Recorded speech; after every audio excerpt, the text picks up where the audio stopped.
মনে করেছে রে মন্দিরে ঢুকে আজকে প্রবেশ করে, ও দয়াময় আমি তো ভালো আছি, তুমি কেমন আছো?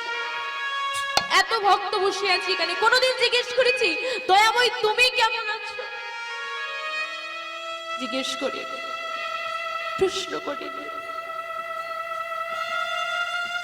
সে কেমন আছে আমরা কোনোদিন জানতেই চাইনি।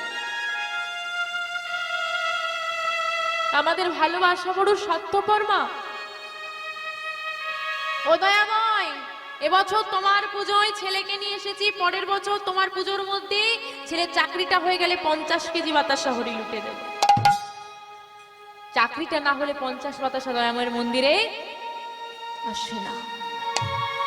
তাহলে তুমি দিলে আমি তোমাকে দেব, কিন্তু তুমি কখনো ভেবে দেখেছো তোমাকে যে এত সুন্দর মানব দেহ দিয়েছি, আজকে যদি তোমার দুটো নয়ন না থাকতো, কি গো আপনার যদি দুটো চোখ না থাকতো, এত সুন্দর পৃথিবী দেখতে পেতেন?